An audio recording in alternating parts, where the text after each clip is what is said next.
Hey, welcome back to Cheaper Jeeper TV. I'm Dino, your host. Glad to see you here. In last week's episode, we saw how we could have a maintenance schedule that will help us maintain our Jeep for the long term. And in the tips segment, we learned how you could save thousands of dollars by just doing the 8,000 kilometer service interval yourself. So what we're going to do in the next 3 episodes is have DIY videos with amateur tips to help you maintain your Jeep. So let's get started with the first video now on the DIY with amateur tips oil change video.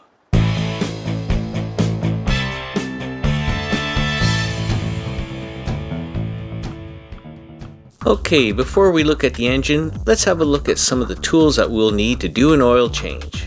We'll need gloves, we'll need old rags or shop towels, we'll need a ratchet and extension, we'll need a 24mm socket, a 13mm socket, a small pick or flathead screwdriver, a drain pan or an empty jug, a funnel, and then finally a torque wrench. So now let's have a look at what some of the parts are that are required. Of course, an oil filter, there's the Mopar filter and part number, and then there's the 5 quarts of 0W20 oil. Now in Canada, the jugs come as 5-liter jugs, so since the engine requires 5 quarts, we would only use 4.7 liters of the oil. And of course, the oil must meet Chrysler MS 6395. And then of course, there's the torque specs. The filter cap requires 18 foot-pounds and the drain bolt requires 20 foot-pounds. Okay, let's get started. Okay, now before we have a look here under the engine bay, make sure that you do run the engine for a couple minutes to warm up the oil so that it'll run out more freely. Now, as we are here looking under the engine bay, I do want to point out a couple things. Number one, this is the location of the oil filler cap. And if you look closely at the label there, you'll see these numbers and letters that say 0W20. That's the grade of oil for this engine. Make sure you buy the right grade of oil for your engine. And then down here at number 2 is the actual oil filter cap.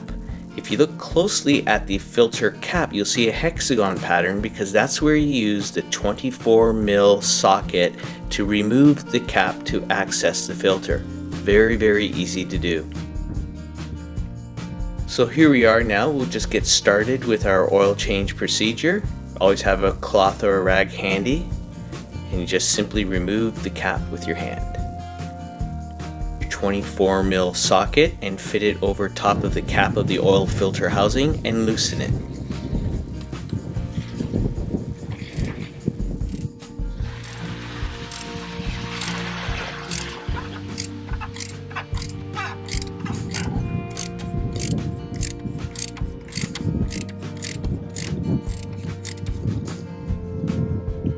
Once you're done with that, by hand you can just remove it.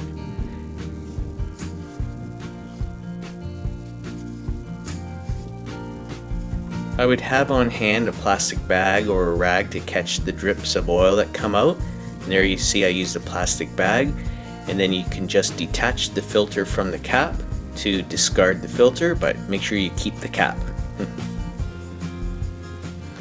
Here is the Mopar filter, and I'm showing you the Mopar part number. And now there is what the filter looks like, and it would go in the housing, but before you do that, we have to attach it to the cap. Now inside the box there's also a brand new O-ring that would be attached to the cap, so we're going to remove the old O-ring from the cap now using our pick tool. And if you don't have one of those small pick tools, you could use a small flathead screwdriver, and you simply just remove that from the cap.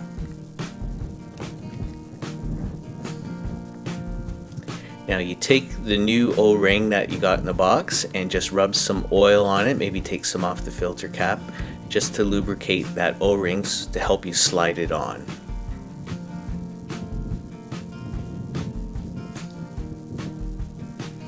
Now you slip that O-ring past the threads to that wide space that you can see very clearly in this picture.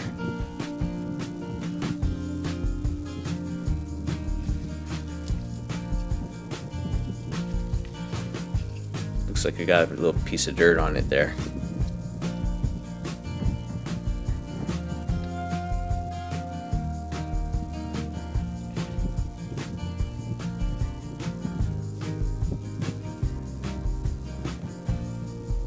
So now you take your filter and it just snaps into the lid, and then you could just install the filter with the cap into the housing. Now on top of the cap it tells you that the torque specs for that is 18 foot-pounds when you tighten it.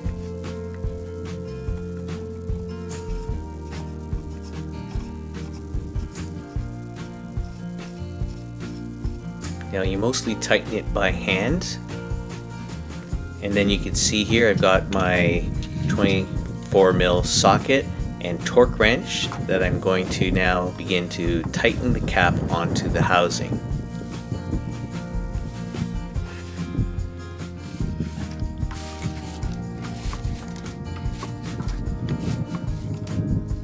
As you continue to tighten down the cap, you'll hear the squeaking of the rubber O-ring. That means it's doing its job.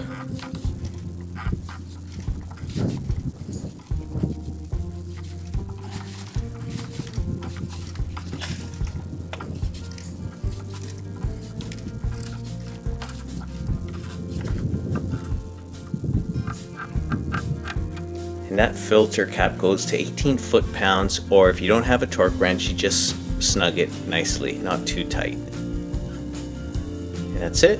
We've done the hard part. Now underneath, if you don't have the easy drain valve like I have here, or I could just remove the protective cap by hand, you would remove the drain bolt with the 13mm socket.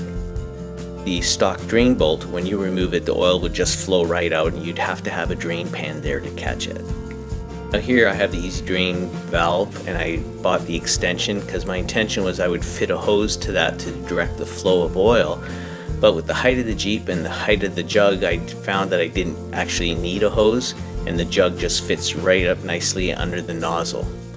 And in this case, all I have to do is reach up with my thumb and lift up the lever and twist it, and the oil would just drain. Just wait 10 or so minutes for the rest of the oil to drain out, and then you'd be finished with that part of the process. If you had the drain bolt, you would torque it to 20 foot-pounds with a 13mm socket, whereas with the easy drain valve I would just close the valve and put the protective cap back on by hand. And then we're back to the top of the engine, where we begin our process of filling the engine with the oil. Now, an interesting thing about the oil is that in Canada they sell you 5-liter jugs. In the States they sell 5-quart jugs. The engine takes 5 quarts, which is 4.7 liters. So you have to be cognizant of that. And if you don't want to use this brand of oil, you have to make sure that on the back of the jug it says that it meets or exceeds Chrysler MS 6395 standards. And if it has that on it, then you can use that oil as long as it's 0W20. Well, that's it now. We can just put our oil filler cap back on and run the engine for a minute and turn it off and let it settle down a bit, and then check our oil level at the dipstick. Now when we look at the engine, the dipstick is over here to the left side of the engine, just past the cover. So we'll move our camera to have a better look. So here you can see where the yellow handle is of the dipstick. So the first thing you should do when you pull out the dipstick is give it a wipe so that we can get a nice fresh reading of the oil level, and take it out again to assess the proper level. Now when you look at the dipstick of the Pentastar engine, it has a little notch at the lower end for the minimum level and a notch at the top end for the maximum level, and that's where the oil level should be, there at the maximum level.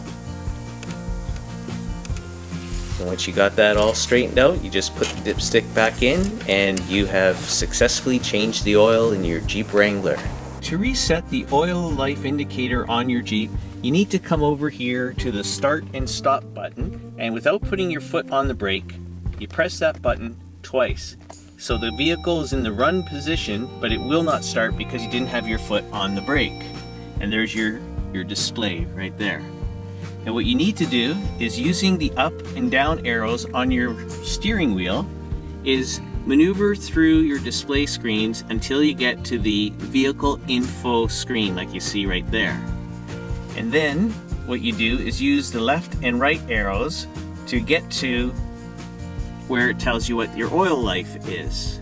So we'll just try to get that in focus. So you press the button until you get to the oil life indicator, and then it shows you there, it says press OK to reset. So right here you would press OK and it would reset to 0. Here's some old footage. And that's it, you've done your oil change. Congratulations. And that's it to the oil change process. We hope that you found it relatively easy. If you have any questions, please leave them in the comment section below the video. And let's take a look now at our Cheaper Jeeper tip segment. Now for some Cheaper Jeeper tips. Okay, in this week's tip segment, I'd like to share with you some helpful tools to consider for the aspiring DIY Jeeper. We'll start off with looking at a small torque wrench, a large torque wrench, and a breaker bar. You'll find these tools being used in our 3 DIY with amateur tip videos, and although these tools aren't explicitly necessary, they certainly help to ensure that you're doing things according to spec. So if you have in mind to do some DIY work and you know that these tools are something on your wish list, you'll keep that in mind when they come on sale at your Harbor Freight, Princess Auto, Canadian Tire, or Amazon, for example. I will have links to these tools and any products discussed in the videos in the description section below, but this week's subscriber tip is very interesting, so let's get to it. And now for subscribers tips. Okay, this week's tip is from Luba Mazing. Hey Cheaper Jeeper TV, stock up on 0W20 on Black Friday. The oil at Canadian Tire is 60% off regular price, plus there's a $10 mail-in rebate. So instead of $57 for 5 liters of 0W20, you'd pay $13 instead. Signed, Luba Mazing. That is amazing. And I do actually have the flyer, and here's a clip from the flyer from just last Black Friday, and there's the sale. Couldn't believe it when I saw it myself. I'll have to stock up on the next Black Friday sale. Hey, just a final reminder to make sure that you dispose of your old oil responsibly by taking it to any garage because they recycle their oil, or to any household hazardous recycling center. If you like this video, please subscribe at the red box below. After you do, there will be a little bell icon. If you click on that, you'll get an alert when the next DIY video is released. This is Cheaper Jeeper TV, helping you get the most from your money so that you can get the most for your Jeep. Take care.